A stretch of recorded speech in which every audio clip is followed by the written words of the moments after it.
In a very big town full of influential people, there was an orphan named Precious. She lived with her aunt, Shola, who happened to be her mother's sister. Shola had 2 children named Sharon and Festus. Sharon and her mother always maltreated Precious. She would clean the house, fetch water, cook for the whole household, and wash their clothes, yet they never appreciated her efforts. However, Festus always appreciated her. In fact, they were best of friends. One day, a very influential man came to visit Precious's aunt. The man told her that he was interested in marrying Precious. Shola replied, "Why Precious? That cursed girl. She killed her parents. She's a witch. She's not the best for you. With all your wealth and influential status, you deserve a better and more beautiful girl like my daughter, Sharon." The man replied, "Yes, I know your daughter Sharon is beautiful, but it's Precious I want. I would be happy to make her my wife." Shola stood up angrily. "Get out of my house. I only have one daughter. If you don't want her, then leave." She sent the man out of her house angrily.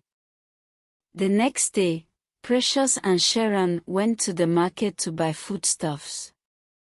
On their way back, they met a man named Williams. Everyone in the area knew Williams as a hardworking man, but he was just an average guy. Williams approached Sharon because he was captivated by her beauty. While he was talking to her, Sharon looked at him like that. After he finished confessing his love for her, Sharon replied, "Are you sure I'm the one you wanted to talk to and not Precious? Because I don't understand. Don't you look at yourself? We are not in the same class. Even standing here to listen to all your rubbish is a privilege." Precious replied, Sharon, that's too harsh and bad. Why would you say something like that to a fellow human being?" Sharon snapped at Precious with anger in her voice. "Will you keep quiet? I can't blame you because both of you are lowlifes. In fact, you two fit each other. If you're interested in him, go ahead because you're the same." She angrily left. After she left, Precious apologized to the man. "I'm so sorry. I'm sure she didn't mean all those words." "Please don't take it to heart," Williams replied. "Thank you so much. I can see you're a good person." Back at home, when Sharon returned, she dropped all the things they had bought at the market. Her mother asked, "Where is Precious?" Sharon replied, "Oh, she said she'll meet me at the house." She stopped on the road to talk to her boyfriend on our way back. Her mother replied, shocked, "Boyfriend? When did that start?" "She'll meet me in this house." At that moment, Precious came in with a bag full of foodstuffs. Shola asked, "Where are you coming from?" Precious replied, "From the market, Ma." Shola retorted, "From the market?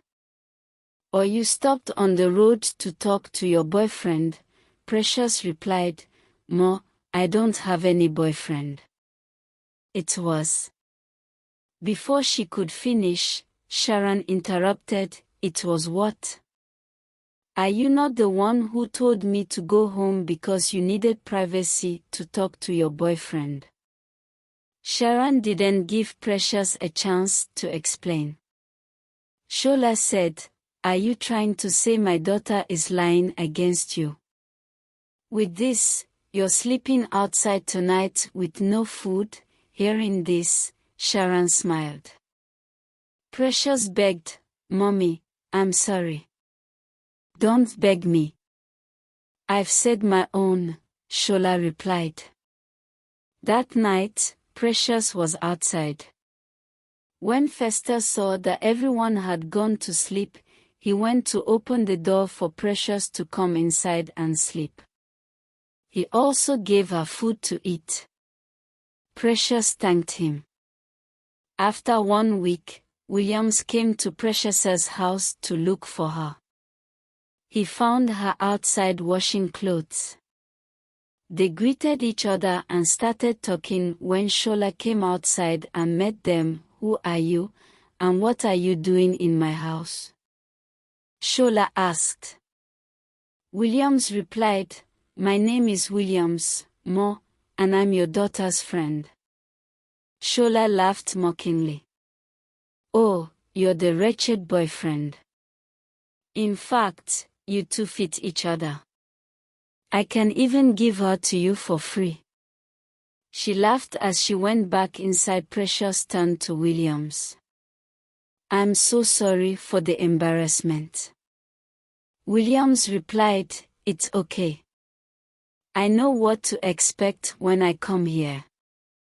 Please, can we meet later? I'd like to become your friend. Precious replied, No problem about that. In fact, I don't have any friends except Festus. She laughed. 2 weeks later, Sharon met a wealthy and influential man at a party. They got along well, and Sharon accepted his proposal.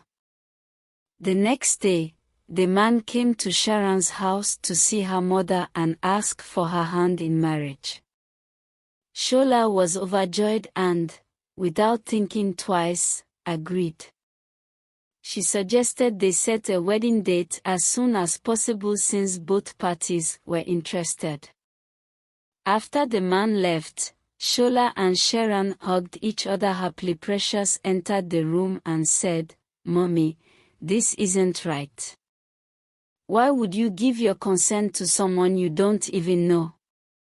You met him just 2 days ago, and you're already talking about marriage just because he's rich. Who does that? Shola replied angrily. Will you shut your dirty mouth? Who asked for your opinion? Sharon added, Mommy, don't mind her. She's just jealous. A week later, Sharon and the man had a grand wedding. Shola was so proud and happy. When Sharon moved into her husband's house, everything seemed fine until the next morning. Sharon woke up in a strange room. Fearfully, she screamed, Help! Help! Please, where am I? Her husband walked in. Why are you shouting? He asked.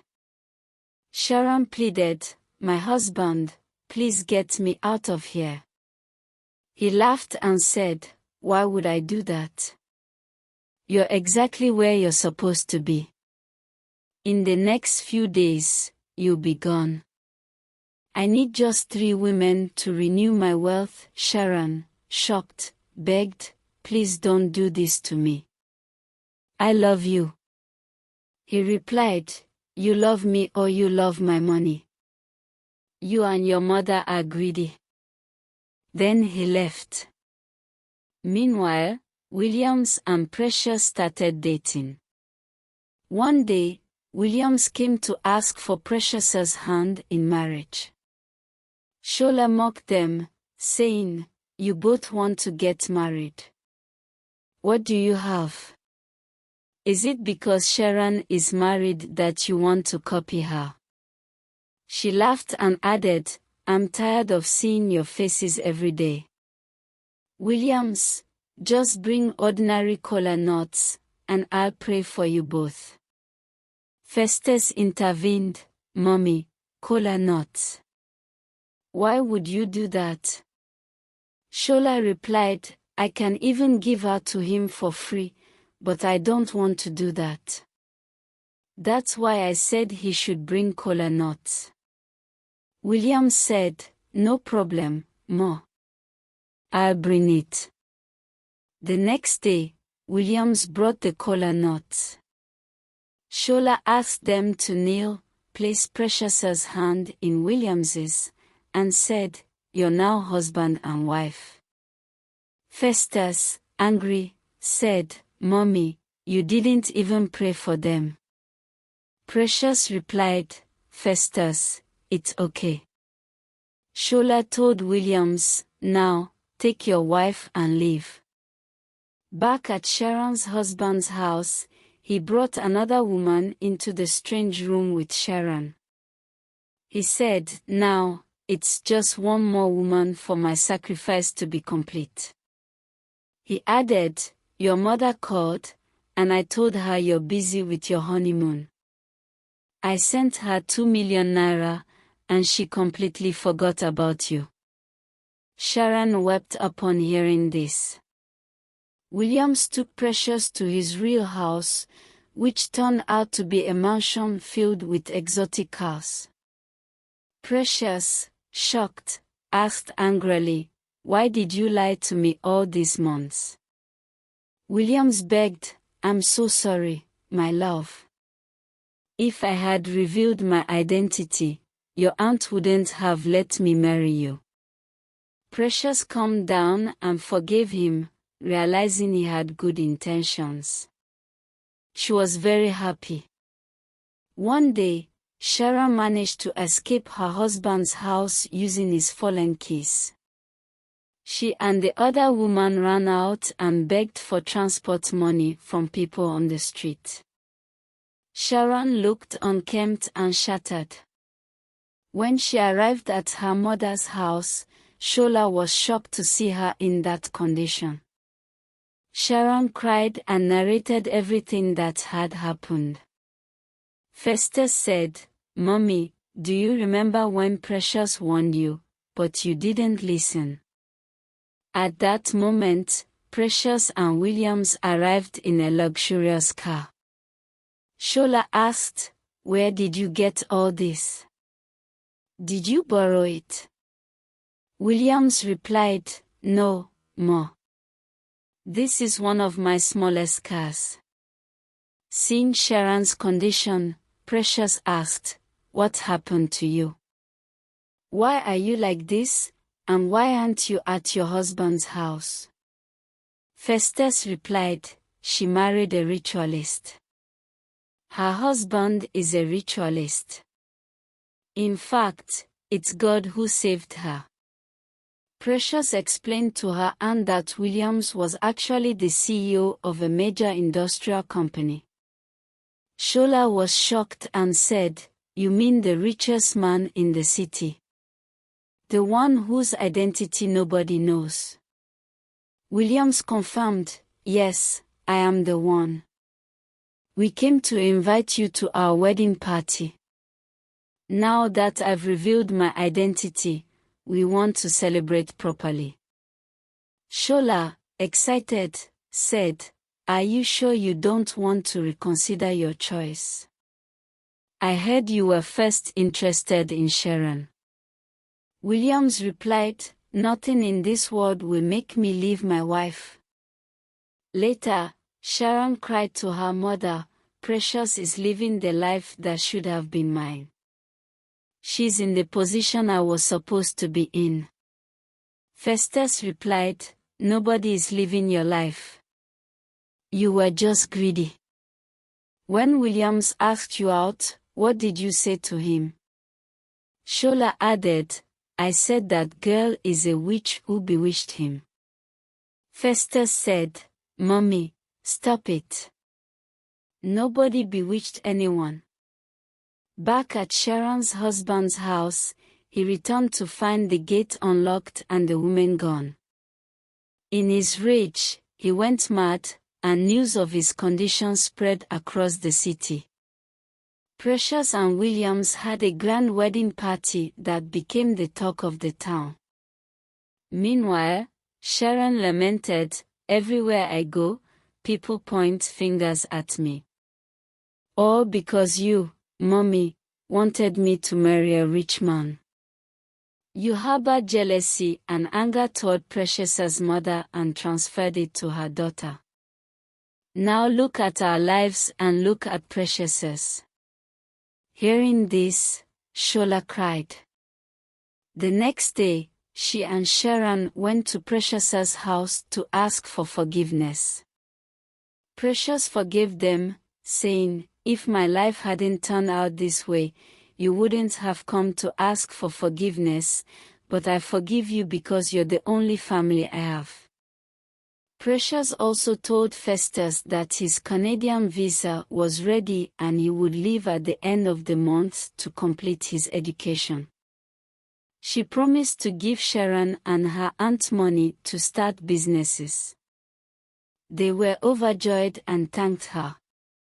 This story teaches us to be kind to everyone because you never know who will help you in the future.